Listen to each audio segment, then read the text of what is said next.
Hey lovelies, welcome back to my channel. And today we are doing a story time, fruity story time, for Pride Month and Pride Miss, because I was starving y'all for a month. So we're getting back-to-back videos for the end of Pride, obviously. So today's story time is about my first frat party, my first and last child, because or at least when it comes to the clear frats. So yeah, so we're gonna just hop right into it. This is my freshman year in college.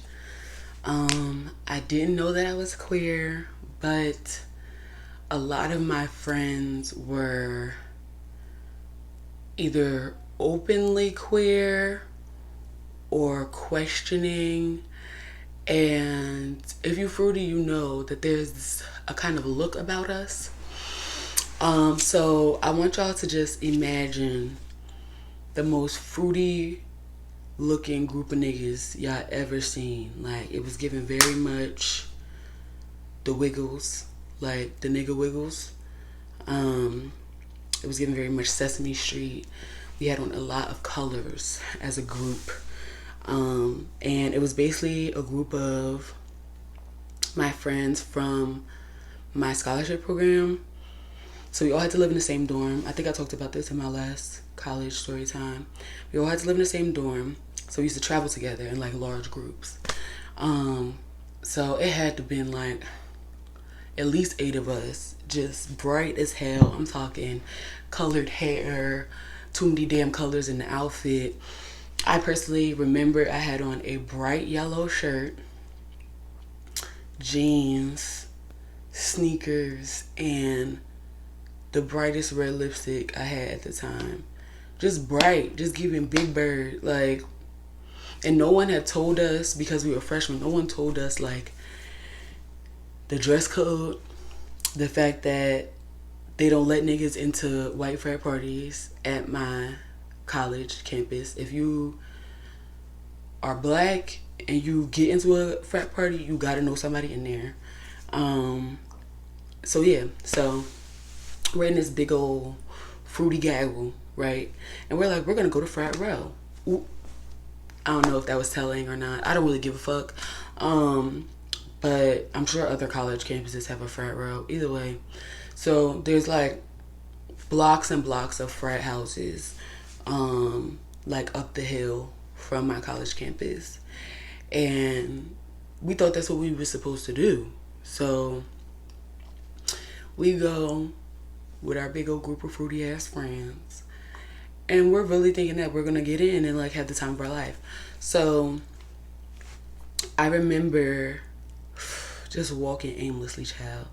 We tried to get into like 2 or 3, and I think that our plan at the time was to send the boys to the door to talk.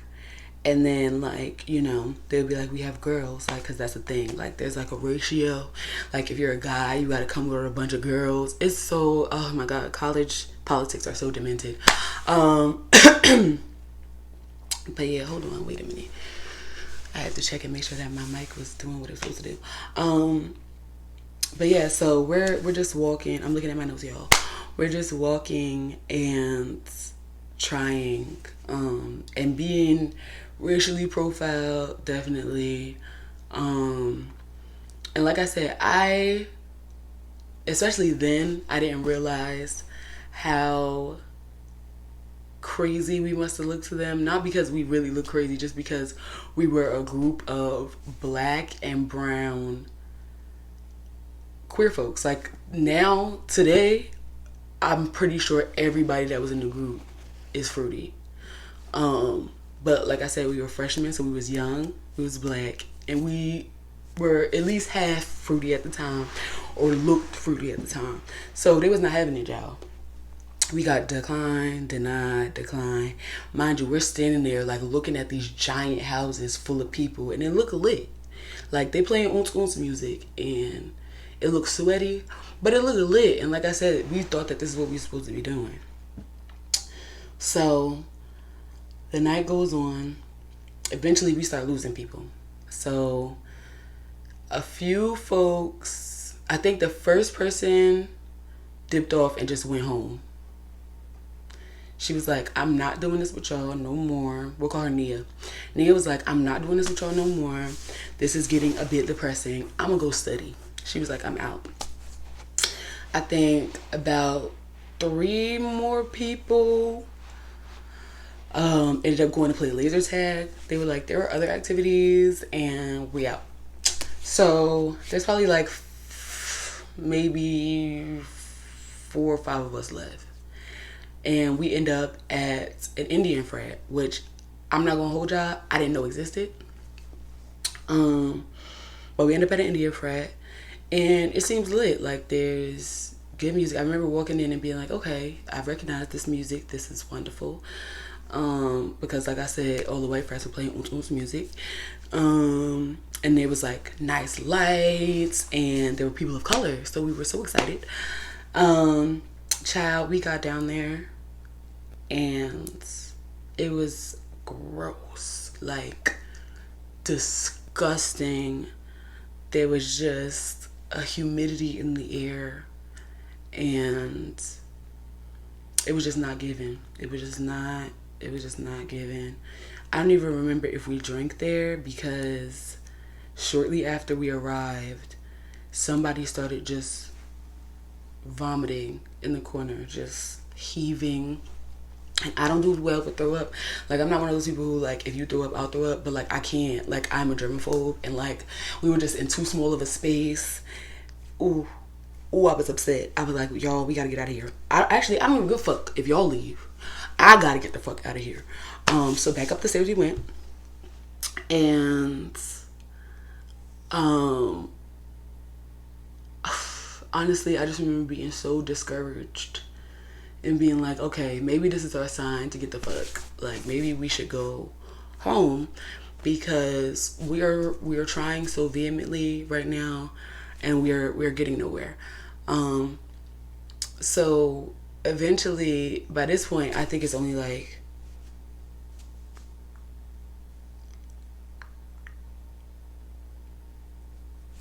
I think it's 4 of us, and 2 out of the 4 people are like white passing, which I didn't even think about in the beginning. Like, we didn't even have enough white passing people to get into the party, child, to get into the white people parties. But they were like white passing, and so I don't know if they like found another vibe with clear folks, but I feel like those 2 people dipped off too. So at this point, me, my friend, we'll call him Jarrell, and the 2 other folks were just standing on the corner trying to figure out what we were gonna do. And this guy approaches us randomly.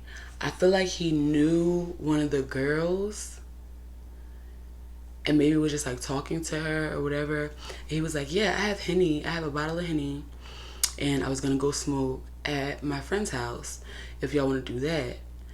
And so I think this is when the girls like separated to go do something else. So it was only me and my friend Jarrell left. Y'all, this is when it gets interesting, cause thinking back, is no reason why, at least I should have been thinking the dude that like should have been like, oh yeah, let's just go follow this random man that says that he has Hennessy. Like, young Amari was just tweaking. But also, I was with my friend Jarrell, and Jarrell is like probably like at least 6'2", and like, I don't know, he just looked like he could beat somebody up. Like, I just believe that if anything was to go down, he would have my back, and we would jump them people. So I feel like that's maybe why I felt like more secure. Like, maybe if it was like me and another girl or something, I would have felt like, no, maybe I shouldn't do this. But child, it was me and Jarrell, and we was like, okay, whatever, I'm game. Because we had gone through so much this night. Like, we were really trying and struggling. And I don't know, it's just something about being in college that's like, we are going to get to this vibe. Whatever the vibe is, the night is not over, the night is still young, and we're going to get to it. So this guy says that he has Hennessy. He said he has to go get it. Like, he had to go get it from his apartment, and then he would meet us at his friend's apartment. So he told us where his friend's apartment was, and I think we started on our way there, and he went to his apartment and told us that he would, meet us up there. So y'all, we're walking to this apartment, and already Frat Row is not far off campus, but it's a little ways away from where we usually are on campus. And we're walking like past Frat Row. It's mad dark. It's giving very much horror movie. I don't watch horror movies, but whatever, I guess Nightmare on Elm Street at some point takes place in the street. So we're gonna say it was given that. So yeah, me and Joelle walking, and when we get to the apartment, it was very much given the hood. And I know for a fact that I have mentioned that we used to call where we lived, like me and the other people that were in my scholarship program, we used to call that the hood because that's where they put all the black people and the people of color. And it just gave, they wanted us on the corner of the campus. Like, it just gave very much racism, very much segregation. But for off campus, this apartment was given the hood. Like, you walk in, it was given very much fluorescent lighting and flickering and flies and like little ass apartments real close together.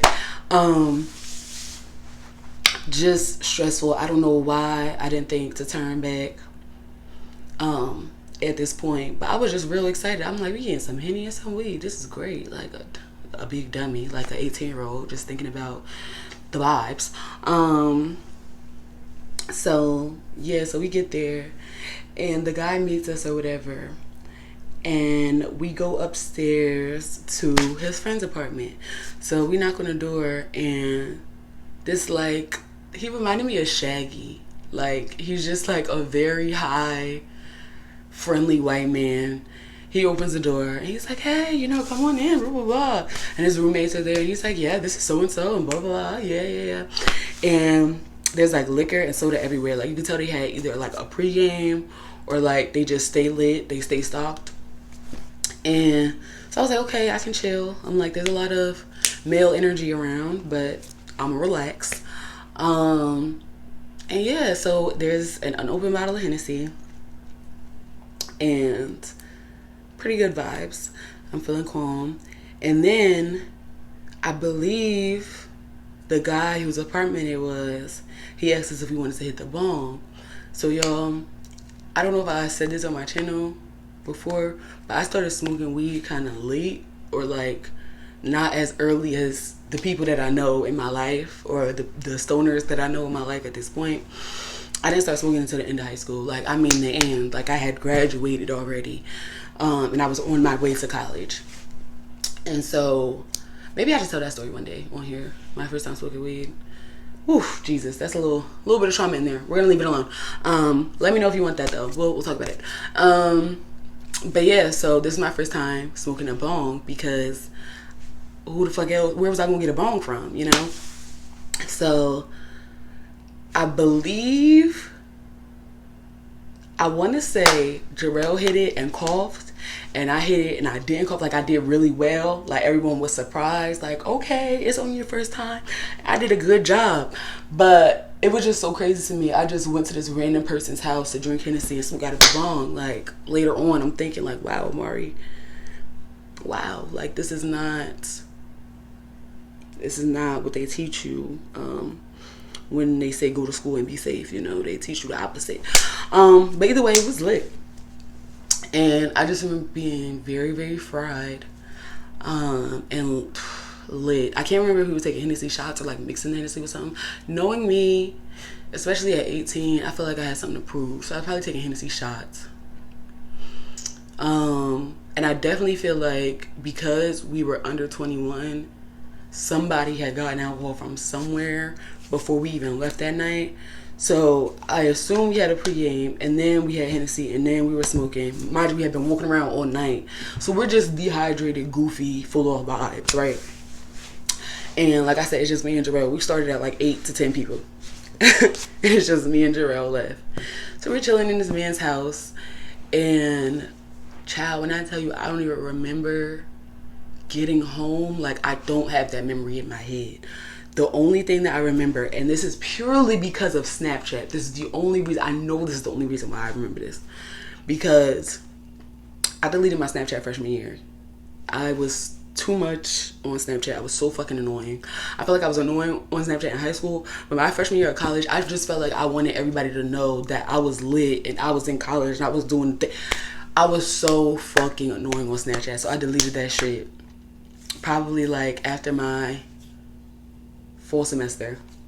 But this was obviously in the beginning. So I had a blurry image of the ground. And it says something like, shout out to Jarrell for sticking through the whole night, or something just so stupid. And I literally, when I woke up and saw that Snapchat, I was like, oh yeah, we had to walk from past Frat Row all the way back home, lit off our ass. Like, child, the memory came back so strong. And I just remember walking past like Subway, which has no relevance to y'all, but that's kind of like the halfway point between where we were off campus and getting to our dorm, and it just being like me and Jarrell like almost like neck and neck, like holding each other, like leaning our weight on each other, trying to get back to our dorm. Mind you, I told y'all Jarrell's taller than me. He's like 6'2", and we're just like leaning on each other. Just imagine like a very tall man and me drunkenly trying to walk up a hill to get back to our dorm. Honestly, I don't know how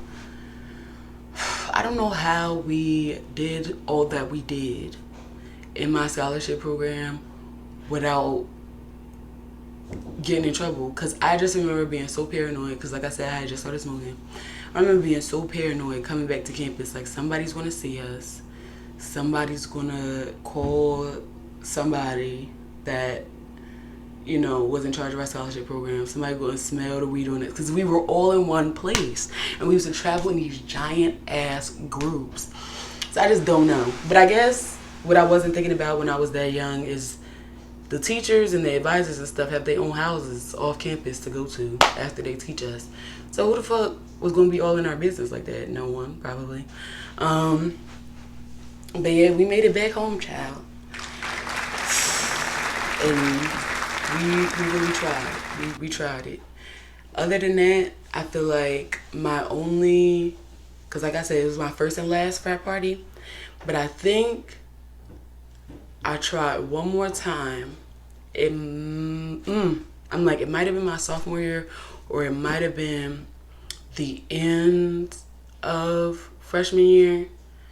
And the only reason why I went into this frat is because me and my friends were supposed to be going to a different party, and they told me to meet them there, and they said that they would get me in for free or whatever. And it was like one of the nice, like, that, it was a big house, and it, like I said, it looked lit. Once again, I stayed in there probably about 5 minutes, and I was just so disgusted because they only had beer, and the only people that I saw dancing was this black guy and this white girl.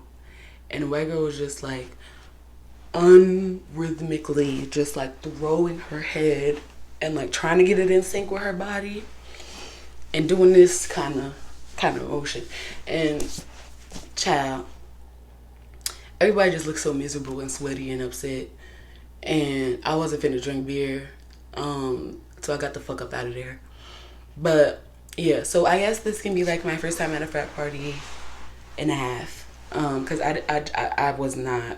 didn't have any type of want or need to be in that space after we had tried so hard and really failed, like really, really bad. But you know, horrible things happen in the clear frats. Um, Someone fully passed at my school in a frat, my freshman year, I believe. And, you know, hopefully I don't gotta tell y'all, unless y'all are here visiting me in my channel before going to college. Frats is dangerous, and I should not have been out there with all of my melanin and my fruitiness unknown and untapped, but it was there. And all my fruity ass friends, we should not have been out there. We were not safe. Like, really, real, for real, real talk, we was not safe. And we were uncomfortable as fuck because people kept telling us that we couldn't go somewhere. Like, it was very much giving the 50s. Like, we just wanted to be lit too. Like, we just wanted to hang out. But me and Jarrell still had a lit night. We were still having fun. And we walked our asses back home. Fucked the fuck up. Fucked up. Just Hennessy and weed, child, and vibes. Woo! I wonder what I ate that day, so I held all of that in. Whatever I ate, the man that was throwing up at the one frat should have been eating something too, because I'm telling you, child, he let it rip in there. But yeah, that's it. This is giving like a little taste of fruitiness. And oh, child, my next story time is very fruity and very traumatizing, but it's gonna be funny to y'all. It's gonna be funny to y'all, so y'all just wait on that. But I hope y'all having a lovely Pride and a lovely, marvelous, and spectacular day, because the only things that matter here are you, me, the arts, and the fact that none of the other shit matters anyway, so we might as well have fun. And yes, come back to my channel tomorrow for, I think I'm gonna do Queer Sex Ed Part 2 tomorrow, and then end off with my most fruity story time. Maybe not my most fruity story time, but like the fruitiest one y'all are gonna get this month. So yeah, I love y'all. I hope you're having a fabulous, fabulous, fabulous, fabulous Pride, and doing all of the queer things and having all of the queer experiences. And I'll see y'all tomorrow. Bye.